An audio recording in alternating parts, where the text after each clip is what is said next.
اعوذ باللہ من الشیطان الرجیم بسم اللہ الرحمن الرحیم۔ السلام علیکم اسٹوڈنٹس، کریں گے ونڈو ٹو ورلڈ جیوگرافی کا chapter number 8B constitutional development, اور اس کا ٹاپک پڑھیں گے industrial development in Pakistan. Prosperous industrial sector is vital to the economic development of any country. کسی بھی کنٹری کو ترقی اور ترقی کی راہوں پر چلانے کے لیے اگر اس کا انڈسٹری کا سیکٹر، یعنی جہاں انڈسٹریل ایریا ہے اس کا، یا انڈسٹری ہے چاہے وہ کپڑا بنا رہے ہیں، چاہے وہ برتن بنا رہی ہے انڈسٹری، چاہے وہ گاڑیاں بنا رہی ہے، جو بھی انڈسٹری ہے وہ بہت اہم کردار ادا کرتی ہے تاکہ اس ملک کو ترقی کی راہوں پہ گامزن کر سکے، سامان کو ایکسپورٹ کرے اپنے، باہر سے جو ریونیو آتا ہے اس میں حکومت کو ایک بہت اچھا خاصا جو ہے نا رقم ملتی ہے، جس سے حکومت سٹیبل ہوتی ہے۔ Countries with strong industrial foundations are noted to show high levels of economic growth and development۔ دنیا میں جتنی بھی اسٹرانگ کنٹریز ہیں، جو بھی ڈیولپڈ کنٹریز ہیں، ترقی یافتہ ملک ہیں، وہ اسی لیے ترقی یافتہ ہے کیونکہ ان کی انڈسٹری بڑی اسٹرانگ ہے، اس کی بنیادیں بڑی اسٹرانگ ہیں، انہوں نے اپنی انڈسٹری پہ فوکس کیا ہے، چاہے وہ زراعت سے ریلیٹڈ ہے، چاہے وہ گاڑیاں بنانے والے، چاہے وہ ٹیکسٹائل انڈسٹری، چاہے وہ فرٹیلائز انڈسٹری، چاہے وہ سیمنٹ انڈسٹری ہے، کوئی بھی بڑے لیول کی انڈسٹری ہے تو وہ کنٹری کو فائدہ پہنچاتی ہے اور اس کو ترقی کے ہائیسٹ لیول تک لے کر چلی جاتی ہے اور مسلسل ترقی کی راہوں پر جو ہے نا گامزن رکھتی ہے اپنی حکومت کو۔ اب اس انڈسٹری میں cotton, jute, woollen, silk, rayon, sugar, vegetable گھی ہے، سیمنٹ ہے، فرٹیلائزرز ہیں، کیمیکلز ہیں، یہ سب کیا ہیں؟ انڈسٹریز ہیں، اور ہمارے ملک کی بھی یہ انڈسٹریز کافی حد تک اسٹرانگ ہیں، جیسے کہ آپ کو نیچے میپ میں نظر آ رہا ہے۔ At the time of partition, Pakistan inherited only 7% of the industry۔ جب پاکستان بنا نا آزاد ہوا تو ہمیں انڈیا والے اتنے چلاک ہیں کہ انہوں نے جو انڈسٹری کی جو چیزیں ہیں نا وہ صرف 7% ہمیں ملی، ٹھیک ہے، یعنی جو بڑی بڑی انڈسٹریز تھیں سب ان کے حصے میں آئیں، ان کے علاقوں میں تھیں وہ، اور ہمیں جو علاقے دیے گئے اس میں صرف 7%، اتنے بڑے ملک کو چلانے کے صرف 7%، جیسے آٹے میں نمک کے برابر ہمیں انڈسٹری دی گئی۔ آپ کو پتہ ہے انڈسٹری نہیں ہوگی، لوگوں کو نوکریاں نہیں ملیں گی، ملک ترقی کیسے کرے گا؟ لوگوں کے گھروں میں چولہے نہیں جلیں گے۔ No major industry was given to Pakistan, only minor industries units were operational in some areas۔ اب کوئی ہمیں میجر انڈسٹری نہیں ملی تھی، اس کی برانچز ملی تھی، جیسے کہ بڑی جو فیکٹری ہے وہ مین جو انڈسٹری ہے وہ انڈیا میں لگی ہوئی تھی، اور اس کی ایک چھوٹی موٹی سی برانچ یا اس کی ایک چھوٹی سی انڈسٹری اس ٹائپ کی ہمیں دے دی گئی تھی جو ہمارے ملک میں موجود تھی۔ اور ایسا نہیں تھا کہ پورے ملک میں وہ اس کی برانچز کام کر رہی ہوں، پورے ملک میں کچھ ہی برانچز تھیں جو اس وقت آپریشنل تھی پاکستان کی آزادی کے وقت، اور کچھ تو بالکل بند ہو چکی تھی، ٹھپ ہو چکی ہوئی تھی، کیونکہ انڈینس یہاں سے ہجرت کر کے انڈیا چلے گئے تھے اور پاکستانی انڈیا سے ہجرت کر کے یہاں آئے تھے، تو جو انڈینس ان فیکٹریز میں کام کرتے تھے انہوں نے تو بند کر دیا کام کرنا، اور جو نئے پاکستانی یہاں آئے انڈیا سے ہجرت کر کے ان کو پتہ نہیں تھا ان کاموں کے بارے میں، اس لیے ان فیکٹریز کو ہم رن نہیں کر پا رہے تھے، اور ایک دو جو آپریشنل تھیں جو کام کر رہی تھیں وہ اتنی اس قابل نہیں تھی، اس لیول کی نہیں تھی کہ وہ پاکستان کی اکانومی کو سپورٹ کر سکتی۔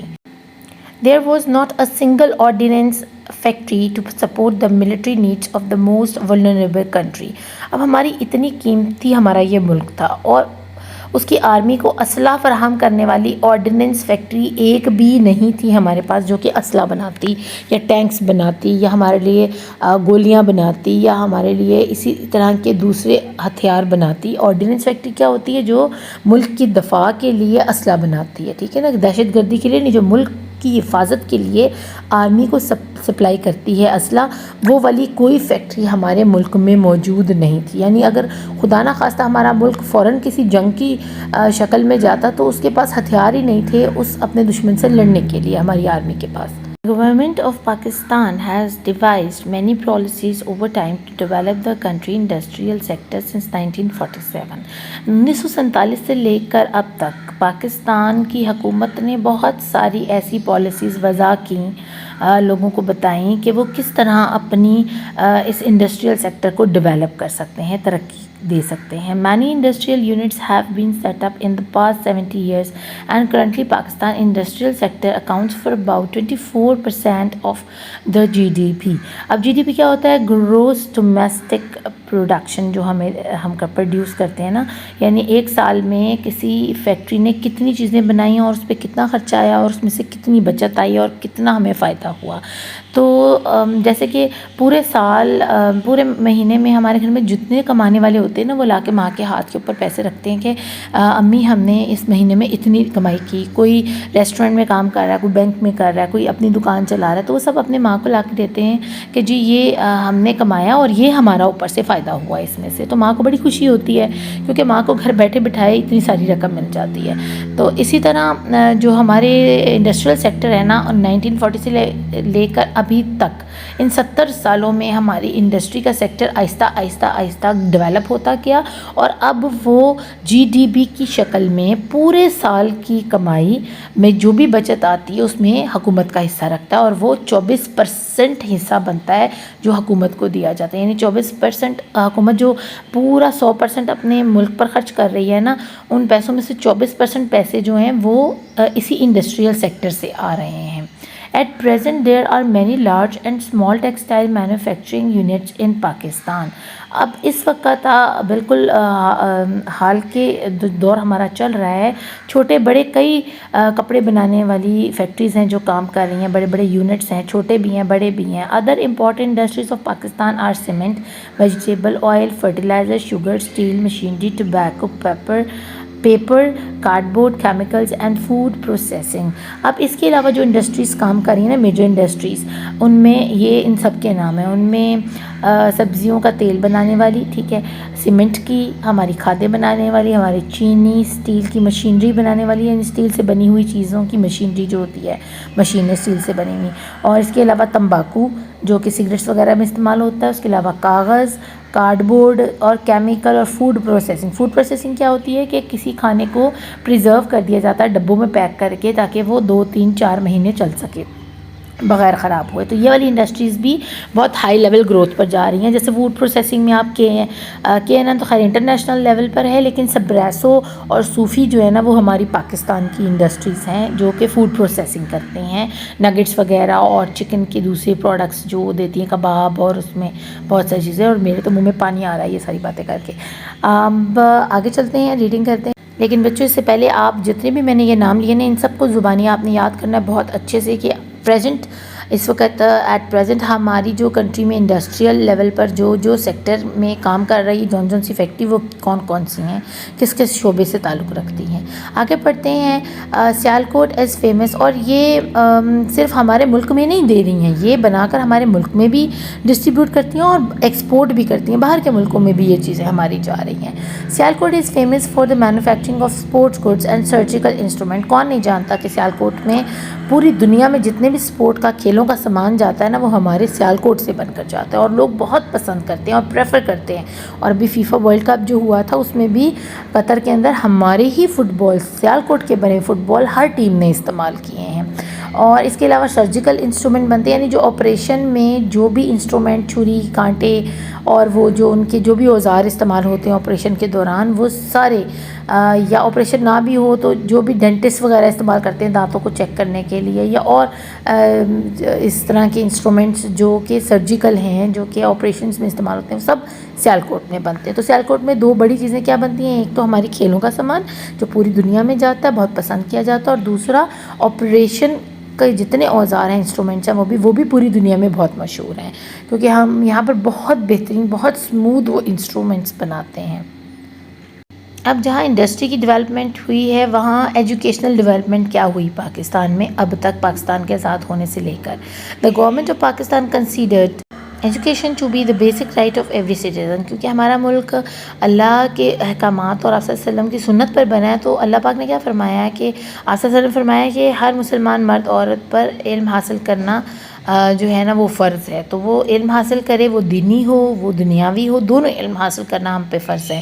تو اسی طرح ہماری گورنمنٹ آف پاکستان نے اس ایجوکیشن کو بہت کنسیڈریبل جان کر اس کو بہت ویلیویبل سٹیزن کے لیے رکھا ہے، اور کہا ہے کہ ہر شہری جو ہے نا وہ تعلیم حاصل کرے.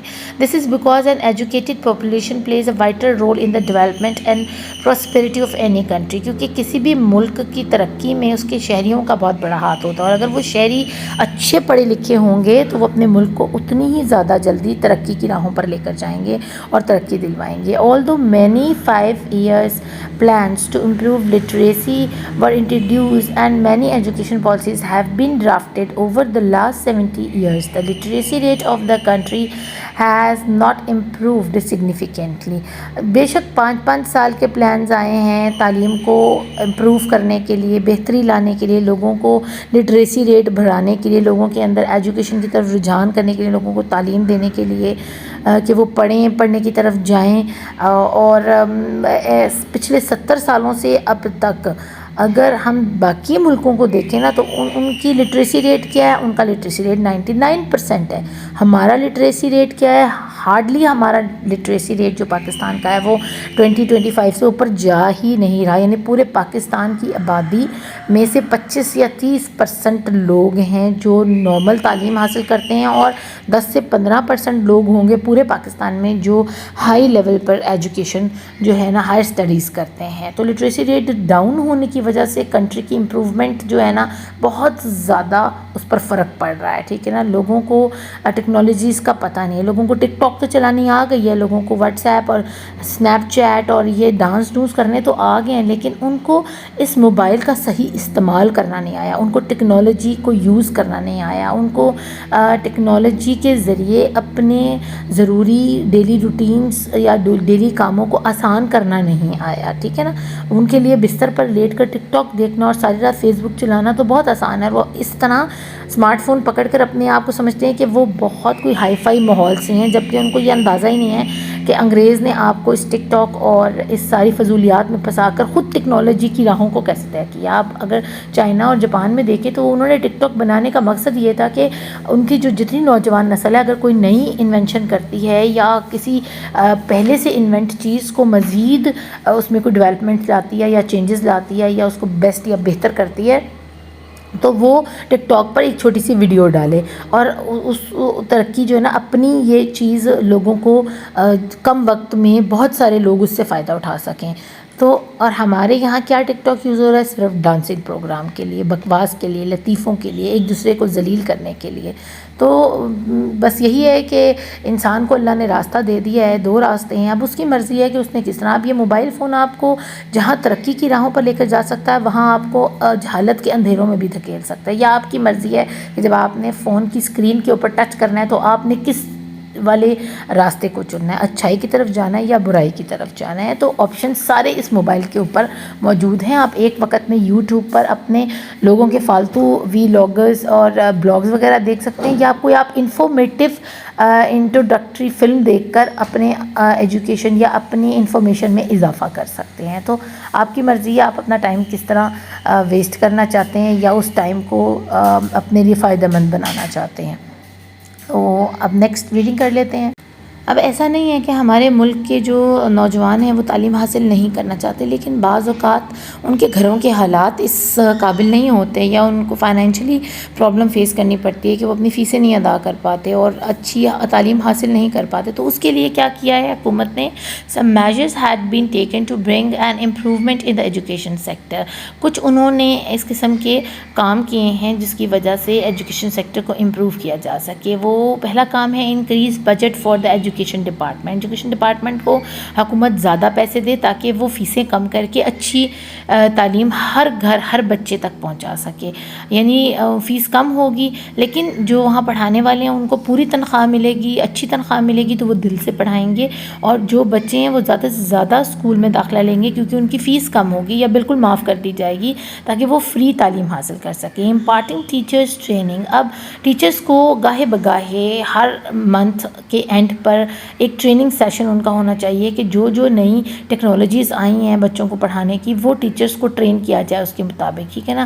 اب بعض اسکولوں میں یہ ہوتا ہے کہ آج سے 20 سال پہلے جو ٹیچر لگی تھی وہ اب بھی اپنے اسی طریقے سے بچوں کو پڑھا رہی ہے، حالانکہ دنیا کہاں سے کہاں پہنچ چکی ہے اور وہ ابھی 2+2 4 ہی بتا رہی ہے. 2+2 4 کے علاوہ بھی اب اس کے اوپر فارمولاز لگ رہے ہیں جو اب ان ٹیچرز کو جاننا ضروری ہیں، بچوں کو بتانے ضروری ہیں کہ 2+2 4 نہیں بلکہ 2+2 کچھ اور بھی ہو سکتا ہے.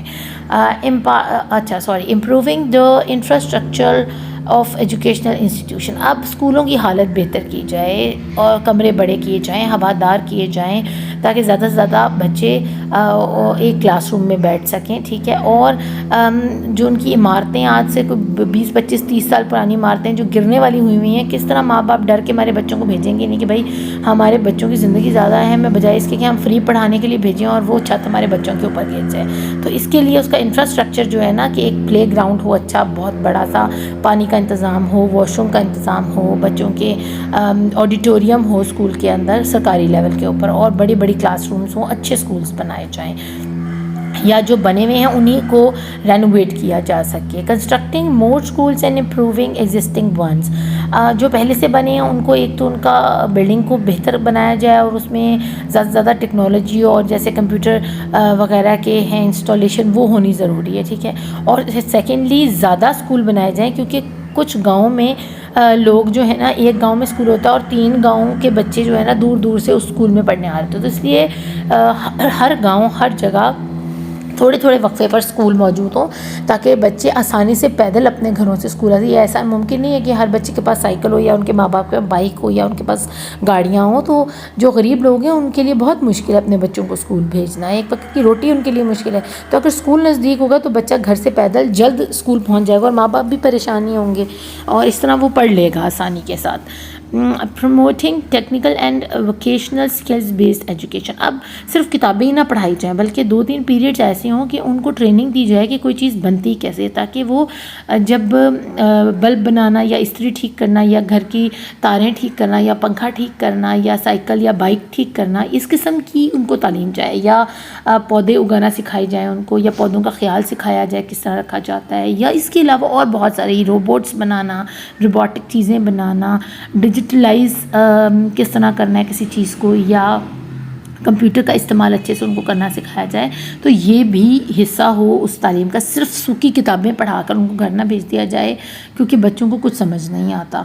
جب آپ بچوں کو پریکٹیکل تعلیم دو گے نا, یعنی وہ اپنے ہاتھوں سے کسی چیز کو کریں گے یا اپنی آنکھوں سے ہوتا ہوا دیکھیں گے, تو ان کو اس چیز کو یاد رکھنے میں آسانی ہو جائے گی. کتاب کا پڑھا بچے اکثر سارا یاد نہیں رکھ سکتے, لیکن جب وہ اپنے ہاتھ سے کسی چیز کو کرتے ہیں اور کرتے چلے جاتے ہیں تو پھر وہ ان کو ازبر ہو جاتا ہے, زبانی یاد ہو جاتا ہے. Establishment of more universities and medical colleges. اب چلو بچے 10th کلاس تک تو پڑھ لیتے ہیں اسکولوں میں دھکے دھکے کھا کے, اب کالجز بہت کم ہیں, محدود یونیورسٹیز ہیں, اور ان کی فیسیں بہت زیادہ ہیں. تو گورنمنٹ لیول کے اوپر یونیورسٹیز بنائی جائیں ہائر ایجوکیشن کے لیے, اور کالجز کا قیام کیا جائے, تاکہ بچے جیسے ہی اسکول سے نکلیں تو ان کو دھکے نہ کھانے پڑیں, وہ ڈائریکٹ یونیورسٹی اور کالجز کے اندر اول تو 10th کلاس سے ہی فارم فل کروا لیے جائیں. ٹیچرز خود بچوں سے فارم فل کروائیں کہ جی اب تم نے پاس ہونا ہے 10th کے بعد, اور تمہاری فلاں فلاں یونیورسٹی تمہارے گھر کے پاس ہے, یا کالج تمہارے گھر کے پاس ہے, تم نے وہاں جانا ہے, ٹھیک ہے. یعنی پیرنٹس کو ہیزل فری کر دیا جائے, وہ دھکے نہ کھائیں, کیونکہ بعض ماں باپ ان پڑھ ہوتے ہیں, وہ بیچارے اتنے پڑھے لکھے نہیں ہوتے, ان کو نہیں پتہ ہوتا بچوں کو کہاں لے کر جانا ہے, کیا کرنا ہے. تو اس لیے کچھ خاص کر بچیاں بہت افیکٹ ہوتی ہیں, وہ اپنے گھروں میں میٹرک کے بعد بند رہ جاتی ہیں. تو اسی لیے لڑکیوں کی اور لڑکوں کی الگ الگ یونیورسٹیز بنائی جائیں, کالجز بنائے جائیں, اور آسانی کر دی جائے کہ میٹرک میں ہی ٹیچرس کو تو اچھا پتہ ہوتا ہے نا کون سے بچے نے کتنے مارکس لینے ہیں, تو ان کو میٹرک کے پیپرس کے دوران ہی ان سے فارم فل کروا لیے جائیں, اور پیرنٹس سے کانسنٹ لے لیا جائے, اجازت لے لی جائے کہ جی آپ کے بچے نے پاس ہو جانا ہے, اور اس کے بعد آپ نے اپنے بچے کو روکنا نہیں پڑھنے سے, آپ کے بچے کا داخلہ ہو چکا ہے فلاں فلاں کالج یا یونیورسٹی کے اندر.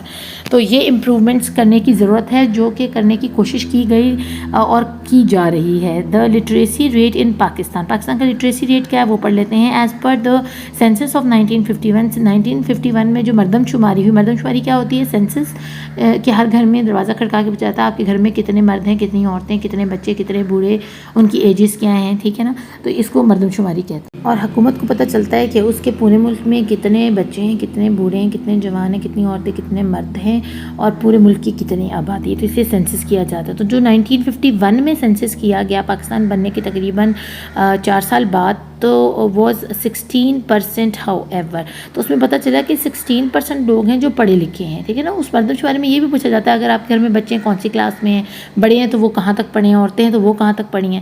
تو پتہ چلا کہ صرف 16% آبادی جو ہے نا پاکستان کی وہ پڑھی لکھی ہے. پاکستان بننے کے تقریباً 4 سال کے بعد ہمیں یہ پتہ چلا.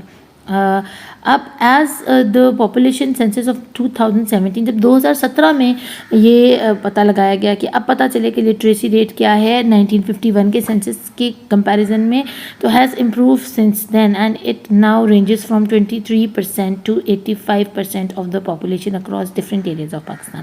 تو وہ پتہ چلا کہ وہ 16% سے تو بھر گیا، لیکن کہیں 23% تک گیا اور کہیں 85% تک گیا ہے. 23% کیا، یعنی گاؤں کے لوگ جو ہیں وہ 23% تک انہوں نے اپنے بچوں کو جو ہے نا تعلیم کی طرف رجحان گیا ان کا، اور 100 میں سے 23 گھرانے جو ہے نا گاؤں میں رہنے والے، انہوں نے اپنے بچوں کو اعلیٰ تعلیم دلوائی ہے. لیکن شہروں کی پاپولیشن جو تھی وہاں پر تقریباً 85% ہر گھر میں سے نا، یعنی 100 گھر ہیں تو ان میں سے 85% جو گھر ہیں انہوں نے اپنے بچوں کو اعلیٰ تعلیم دلوائی ہے. تو یہ سینسس ڈفرینٹ تھے پاپولیشن کے حساب سے کہ کس ایریے میں کتنی پاپولیشن ہے، اس حساب سے اس کا لٹریسی ریٹ تھا. آگے ہمارا ٹاپک آ جاتا ہے last, which is technological development in Pakistan. تو اس کی ریڈنگ کر لیتے ہیں. Technological development in Pakistan. The world has become a global village as rapid changes have occurred in the field of information and communication technology. اب technology development نے، technology کی ترقی نے ہمیں گلوبل ولیج کی شکل دے دی ہے پوری دنیا کو. گلوبل ولیج سے مراد ہے کہ آپ کہیں بھی بیٹھ کر پوری دنیا میں کسی سے بھی رابطہ کر سکتے ہیں، اس کی تصویر دیکھ سکتے ہیں، اس سے انفارمیشن جو ہے نا جو ہے رد و بدل کر سکتے ہیں، یا آپ ایکسچینج کر سکتے ہیں اپنی انفارمیشن، یا ان سے کوئی انفارمیشن لے سکتے ہیں. تو اس لیے ہماری دنیا ایک گلوبل ولیج ہے، اور اس کو گلوبل ولیج بنانے میں ٹیکنالوجی کا بڑا ہاتھ ہے. اور ٹیکنالوجی میں انٹرنیٹ ہے سب سے بڑی ٹیکنالوجی جس نے اس دنیا کو ایک گلوبل ولیج کی شکل دے دی ہے. Pakistan has access to world class communication network such as high speed internet. اب پاکستان میں اور کچھ ہو نہ ہو، لیکن کمیونیکیشن کے لیے ہائی اسپیڈ انٹرنیٹ جو ہے نا وہ بیسک کے طور پر ہر گھر میں پہنچا دیا گیا ہے. ٹھیک ہے، جو میں سمجھتی ہوں کہ پاکستان کی ہسٹری میں سب سے بڑی ڈیولپمنٹ ہے، کیونکہ ہر گھر کا بچہ چاہے وہ چھوٹا ہو چاہے وہ بڑا ہو، یا گھر کی ماں تک اب انٹرنیٹ کی مدد سے بہت سارے کام کر سکتے ہیں جو کہ پہلے ممکن نہیں تھے. ماں جیسے کچن میں کھڑی ہے اور اس کو کوئی ریسیپی بنانی ہے تو وہ فٹافٹ یوٹیوب پہ دیکھے گی اور وہ ریسیپی بنا لے گی، جو پہلے ممکن نہیں تھی. پہلے وہ اماؤں دادیوں سے پوچھا کرتی تھی اور پریشانی ہوتی تھی. اسی طرح چھوٹے چھوٹے بچے ہیں، ٹاپکس جو سمجھ نہیں آتے، جیسے کہ آپ لوگوں کو نہیں آتا، آپ نے انٹرنیٹ پہ سرچ کیا اور آپ کو وہ ٹاپک مل گیا اور آپ اس سے پڑھ رہے ہو. ٹھیک ہے، تو آپ کو کہیں ٹیوشنز جانے کی ضرورت نہیں رہی. اس کے علاوہ اور بھی بہت دنیا کی ایسی چیزیں ہیں جس سے آپ انٹرنیٹ جو ہے نا آپ اس سے فائدہ اٹھا رہے ہو. There are also many information technology, IT and engineering universities to encourage further research and development in the field. اب کسی بھی قسم کی فیلڈ ہو اس کے اندر ٹیکنالوجی کی آج کے دور میں ضرورت پڑتی ہے. کمپیوٹر ہر شعبے میں استعمال کیا جا رہا ہے، اور کوڈنگ، ڈیجیٹل کوڈنگ، اور اس کے علاوہ بہت ساری ایسی چیزیں ہیں جو کہ ٹیکنالوجی سے ریلیٹڈ ہیں، کیونکہ ہم اس وقت 21ویں صدی میں رہ رہے ہیں. ٹھیک ہے، اور یہ سب بہت ضروری ہے. تو ایسا نہیں ہے کہ صرف انٹرنیٹ کافی ہے، بلکہ ان ٹیکنالوجیز کے لیے باقاعدہ ان کی تعلیم لینا اور ان کی پریکٹس کرنا بہت ضروری ہے. تو اس کے لیے بھی پاکستان میں یونیورسٹیز بنائی گئی ہیں، IT یونیورسٹیز، جیسے کہ اسپارکو ہے یا ہمارا عرفہ ٹاور ہے لاہور کے اندر. تو یہ سب کیا ہے، IT اور انجینئرنگ یونیورسٹیز ہیں. ریسرچ اور ڈیولپمنٹ کی فیلڈ کے اندر اس میں جا کر بچے تعلیم حاصل کرتے ہیں. The space and upper atmospheric research commission organization SUPARCO is Pakistan's national space agency. اب جتنی بھی اسپیس اسٹڈیز ہے نا وہ اسپارکو میں کی جاتی ہیں جا کے، یعنی جو بچے ایٹماسفیئر یا ہمارے آب و ہوا کے بارے میں اچھی تعلیم حاصل کرنا چاہتے ہیں، یا کوئی جو ہے ہمارے ویدر ڈپارٹمنٹ میں بچے انٹرسٹڈ ہیں، وہ اس کی تعلیم حاصل کرتے ہیں. اس کے علاوہ اسپیس اسٹڈیز میں چلے جائیں تو ایسٹروناٹ اور یہ ساری چیزیں جو ہے نا آپ یہ اسٹڈیز اسپارکو میں کرتے ہو جا کے، اور اس کی شارٹ فارم اسپارکو ہے. ویسے اس کا کیا نام ہے، Space and upper atmospheric research commission Organisation. ٹھیک ہے نا، تو یہ فل فارم ہے اسپارکو کی، اور یہ ہماری نیشنل ایجنسی ہے، نیشنل بیس ہے، حکومتی ادارہ ہے. اور یہاں پر 9th کلاس کے بچوں کو اور 10th کلاس جن بچوں نے 9th کے پیپر دیے ہوئے ہوتے ہیں تو ان کے اگر 60% مارکس آبٹین کیے ہوئے نا تو ان کے لیے کورسز بھی فری رکھے گئے ہیں باقاعدہ. 50,000 یا 60-70 ہزار روپیہ وہ پے بھی کرتی ہے اسپارک کو اس بچے کو جو وہ کورس کرتا ہے. 7 دن کا کورس ہے یا 12 دن کا میرے خیال سے کورس ہے, اور یہ آن اینڈ آف ان کے یہ کورسز آتے رہتے ہیں بچوں کے لیے جو کہ انٹرسٹیڈ ہیں فزکس وغیرہ نا, اور میتھس جن کا اچھا یا سائنس اسٹڈی جو کرنا چاہتے ہیں, ایٹماسفیرک سائنس اسٹڈی یا اسپیس اسٹڈی میں جو انٹرسٹیڈ ہیں. اور اس ادارے اسپارکو کی بنیاد جو ہے نا رکھی گئی تھی یا اس کو اسٹیبلش کیا گیا تھا 16 سپٹمبر 1961 میں ان کراچی کے اندر. اور عرفہ ٹاور جیسے آپ دیکھ رہے ہو, آپ کو پتہ ہے کہ عرفہ کریم کون تھیں؟ وہ ماشاءاللہ سب سے چھوٹی بچی تھیں پاکستان کی, اور دنیا کی سب سے چھوٹی بچی تھی جو اس نے اچیو کیا تھا مائکروسافٹ میں. اس نے بہت بڑا ایوارڈ لیا تھا, ٹھیک ہے نا. اور جو مائکروسافٹ کمپنی کے مالک ہیں انہوں نے ان کو اسپیشلی دعوت دی تھی اور ان کو وہاں پر جو ہے نا عزت دی گئی تھی, اور ان کو پرفارمنس کا جو ہے نا ایوارڈ پیش کیا گیا تھا. تو وہ بہت چھوٹی سی بچی تھی, لیکن ہماری بدقسمتی کہ وہ اب اس دنیا میں نہیں ہے. وہ اس کے کچھ عرصے کے بعد جب انہوں نے یہ اچیومنٹ کے بعد تو وہ بیمار ہوئیں اور پھر دنیا سے رخصت ہو گئیں. اور یہ ہمارا پاکستان کا بہت بڑا لاس تھا. سمجھ لیں کہ وہ ہماری آئنسٹائن تھیں, اور انہوں نے جو انقلاب لانا تھا وہ شاید اللہ ہی بہتر جانتا ہے, پر ہم جو اندازہ کر رہے تھے انہوں نے پاکستان کو بہت اونچی بلندیوں پر لے جانا تھا. تو بس اللہ پاک ان کی جو ہے نا درجات کو بلند کرے اور جنت الفردوس میں اعلیٰ مقام عطا کرے, کیونکہ وہ پاکستان کے لیے ایک جو ہے نا فخر کا باعث ہے. تو اللہ پاک اس بچی کو جو ہے نا جنت الفردوس کے اعلیٰ درجوں میں رکھے. تو یہ تھا ہمارا ابھی کا ٹاپک جو ہم نے کمپلیٹ کر لیا. اب ہم یہ ذرا ٹائم لائن دیکھ لیتے ہیں اور پھر ہمارے یہ جو ہے نا پوری چیپٹر یہ تقریباً ختم ہو چکا ہے. اور ٹائم لائن آپ نے اچھے سے یاد کرنی ہے کیونکہ یہ اکثر جو ہے نا ٹیچرس دیتی ہیں. تو head of state of government کے یہ ٹائم لائن ہے فرام 1947 ٹو 56. تو چھوٹی سی ہے, 6-7-8 لوگ ہیں اس کے اندر. پہلے محمد علی جناح ہمارے گورنر جنرل تھے, اور ان کے ساتھ جو ہمارے پرائم منسٹر تھے وہ نواب زادہ لیاقت علی خان تھے, یہ سب کو پتہ. اس کے بعد خواجہ نظام الدین آئے جو کہ گورنر جنرل بھی تھے اور پرائم منسٹر بھی تھے. اور پھر یہی چیز آگے چلنا شروع ہو گئی کہ پرائم منسٹر اور گورنر جنرل کی اکٹھی جو ہے نا پوسٹ وہ ایک ہی بندے کو ملنا شروع ہو گئی فرام خواجہ نظام الدین, ٹھیک ہے. اس کے بعد محمد علی بگورا آئے, اور پھر چودھری محمد علی, پھر دین حسین شہید سہروردی, ملک غلام محمد, اور لاسٹ میں میجر جنرل اسکندر مرزا تھے, ٹھیک ہے. اور جو کہ گورنر جنرل تھے, اور ہمارے ملک کے جو ہے نا اسکندر مرزا پریزیڈنٹ بھی تھے, ہمارے صدر بھی تھے 1956 میں. تو چھوٹی سی ٹائم لائن ہے, اچھے سے یاد کر لیجئے گا, کوئی مشکل نہیں ہے اس کو یاد کرنا. صرف ناموں کی جو ترتیب ہے اس کا خیال رکھیے گا, جو ایئرس کی ترتیب ہے وہ بھی. اپنا خوب خیال رکھیے گا. Thank you for watching. اللہ نگہبان.